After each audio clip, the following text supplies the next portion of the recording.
The bruise on Clarara's cheek was the kind no woman should ever have to carry. It was swollen and purple, shaped clearly like fingers. She had tried to hide it, with her bonnet pulled low, her face turned just enough so no one would look too close. But nothing could hide it from Silas Barrett. The moment he saw that mark, the world around him seemed to stop. The Wyoming morning was dry and hot.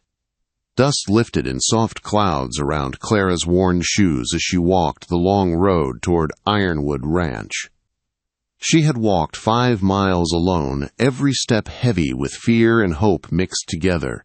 She prayed no one would stop her. All she wanted was to reach the ranch, teach the children, and keep her head down.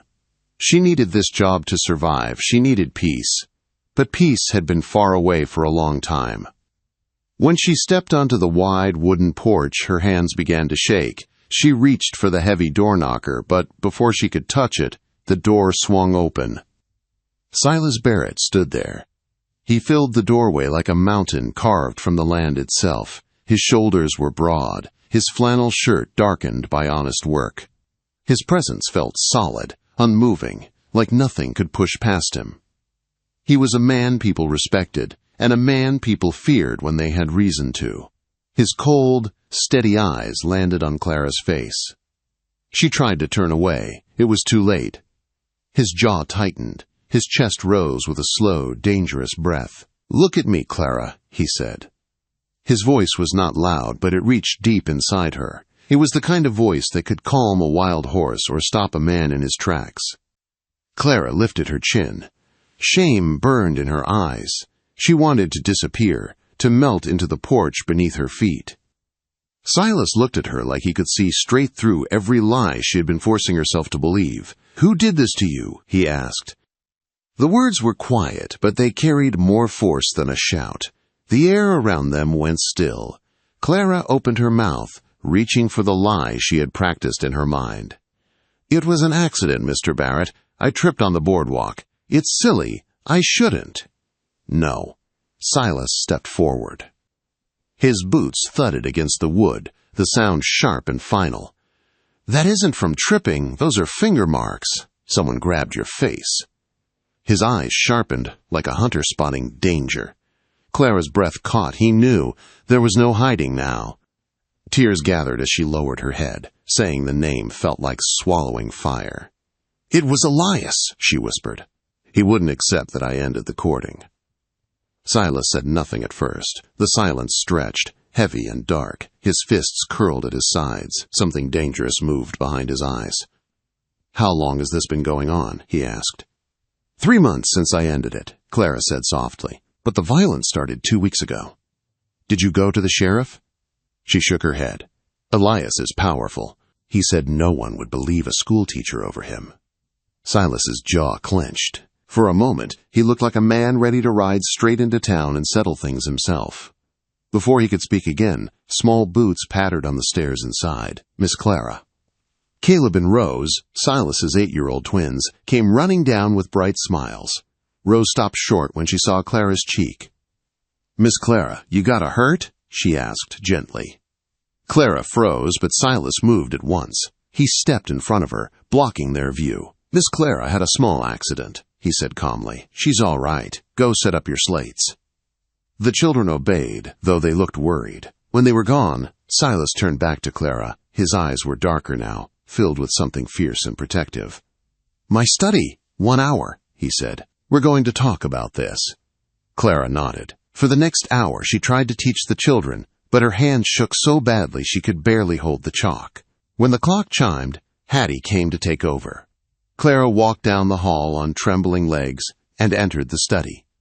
Silas stood by the window. The mountains stretched behind him. "Sit," he said softly. She obeyed. "I've already sent 2 men to town," he said. "From now on, you don't leave this ranch alone. You ride with a guard. If you need anything, you tell me or Hattie." She shook her head. "Mr. Barrett, I can't ask you to do this." "You didn't ask," he said, stepping closer. He crouched in front of her so they were eye level. "You take care of my children. I don't let people who matter to me get hurt." His words washed over her like warmth. For months she had felt small and alone. Now, for the first time, she felt seen. Safe. Outside, the wind moved across the plains, and somewhere deep inside Silas Barrett, a vow had already been made. Clara awoke the next morning with a strange mix of peace and worry twisting in her chest. Peace, because she had slept through the night for the first time in weeks. Worry, because Silas Barrett had taken her pain into his own hands, and that was a heavy weight for any man to carry. But when she stepped out onto the porch and saw him already awake, checking the fence line with calm purpose, she knew he carried that weight like it belonged to him. The ranch felt different that day, quieter but also stronger. Two of Silas's most trusted hands, Dutch and Red, rode the property line from sunrise to sunset. Their horses moved slow and steady, rifles resting easy but ready. It was not loud or cruel. It was a warning without words. Clara noticed everything. Dutch tipped his hat when he passed her near the barn. Red gave a small nod, his eyes kind but watchful. They were there because Silas had promised. She taught the twins in the front room as usual. Caleb struggled with his numbers. Rose practiced her letters with careful focus. Life tried to move forward like nothing was wrong, but every so often, Clara would feel it, that quiet weight of Silas's presence. She would look up and find him standing in the doorway, hat in his hands, pretending to check the stove or the wood pile. He was watching her, making sure she was safe, making sure the bruise was fading, making sure fear was not eating her alive. Her heart began to beat faster around him, and she did not know what to do with that feeling. The twins noticed. Children always did. "Pa," Caleb asked one afternoon, squinting up from his book, "how come you ain't with the herd today?" Silas cleared his throat. "A man ought to know what his kids are learning," he said, but his eyes slid toward Clara and her cheeks warmed. The quiet did not last. That Thursday afternoon, Clara stood in the kitchen with Hattie, slicing apples for pie. The room smelled warm and sweet. For a moment she almost felt normal. Then the sound of hooves tore through the calm. Fast, hard, angry. A man shouted from the yard, "Clara, I know you're in there." Her blood ran cold. It was not Elias, but it was close enough. Jargo, one of his hired men. A brute who did what Elias did not want to dirty his hands with. Hattie stepped back from the window, her face pale. "Mr. Thorne wants a word," Jargo shouted. "Come out now." Clara's hand shook so badly the knife nearly slipped. Panic rose fast and sharp. Not here, not now, not after she had finally felt safe. Before fear could take her fully, a large hand slammed the window shut. Clara gasped. Silas. He stood between her and the yard, his chest rising with controlled fury. "Is that his man?" he asked. Clara nodded. Silas did not hesitate. He strode to the back door, threw it open, and stepped outside. His boots hit the porch like thunder. "Who rides on my land?" he called. Jargo shifted in his saddle. "I'm here for the girl. Mr. Thorne says she needs to come back with me." Silas walked down the steps slow and steady. "You can tell Elias Thorne that Clara is under Ironwood protection now." Jargo sneered. "Thorne says she belongs to him." The air snapped.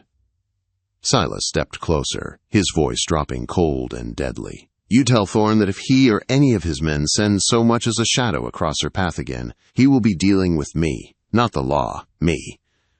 Jargo's courage broke. He yanked the reins and rode off in a cloud of dust. Silas came back inside. "He won't bother you again today," he said. That was all Clara could take. The fear she had carried for weeks crashed over her. Her body shook. A sob escaped before she could stop it. Silas crossed the room in 2 strides and wrapped his arms around her. Strong, steady, safe. Clara buried her face in his chest, gripping his shirt like it was the only solid thing left in the world. "You're safe," he murmured. "I promise you." For the first time, she believed a man's promise. But somewhere beyond the ironwood fence, Elias Thorne was watching, and he was not finished yet. Night settled over Ironwood Ranch like a heavy blanket. The house grew quiet. The twins slept soundly upstairs. their soft breathing steady and calm. Clara believed the worst had passed. She believed Silas's warning would keep Elias away. She believed the walls of the ranch were strong enough to hold back the darkness. She was wrong. Clara was heading upstairs after checking on Caleb and Rose one last time. Her hair was loose down her back, her steps slow and careful. For the first time in weeks, peace brushed against her heart. Then she heard it. Boots on the porch, loud voices, a crash against the door. "Get your hands off me," a man shouted. "I have a right." Clara's heart stopped. She knew that voice. She would know it anywhere. Elias. She rushed to the top of the stairs, gripping the banister so hard her fingers hurt. The front door was wide open. Dutch and Red were forcing a wild, drunken Elias backward into the night. His clothes were dirty, his hair wild, his eyes burning with rage. Silas stood a few steps away. He was still and solid, like a storm held tight. "You think you can hide her from me?" Elias shouted. "She belongs to me." Silas stepped forward slowly. "Clara was never yours," he said. "And if you don't leave this land right now, you will learn what happens when a man threatens someone under my roof." The words struck Clara's chest like fire. Someone under my roof. Someone he claimed. Someone he would fight for. Elias spotted her on the stairs. A sick smile twisted his mouth. "This isn't over," he screamed. "You belong to me." Dutch and Red dragged him off the porch as he kicked and cursed. The door slammed shut, the noise cut off like a blade. Clara's knees gave out. Silas was already moving. He took the stairs 2 at a time and caught her before she fell, his arms wrapped around her, firm and steady. She pressed her face into his chest, shaking. "I've got you," he said softly. "Breathe." He guided her to his private library. The fire was low and warm. He wrapped a blanket around her shoulders and sat beside her, close enough that she felt his strength beside her. "That man is dangerous," he said, "but I will make sure he never comes near you again." She swallowed hard. "Why are you doing this for me?" He looked at her for a long moment. "You are not just the governess," he said. "You brought life back into this house. You matter to me." Before she could answer, Hattie appeared. "Sheriff Miller is here." The night stretched long and hard. Clara told the sheriff everything, every bruise, every threat, every fear. Silas never left her side. By dawn, Elias Thorne was in a cell, his power broken. Weeks passed. Peace returned to Ironwood, like sunlight after a storm. Clara walked freely again. The bruise faded. Laughter returned to the house. Silas seemed lighter, too, like protecting her had awakened something deep inside him. Then, one crisp evening, Silas asked her to supper on the veranda. Lanterns glowed warm above them. He wore a clean suit. His hands shook. "Clara," he said, standing, "when you came here, you needed safety. I promised to protect you, but I want more than that." He dropped to one knee and opened a small velvet box. "I want a life with you," he said. "Will you marry me?" Tears streamed down her face. "Yes," she whispered. "Yes." They married beneath golden autumn leaves. Clara felt something she had never known. She felt home. She felt safe. And Silas Barrett kept his vow.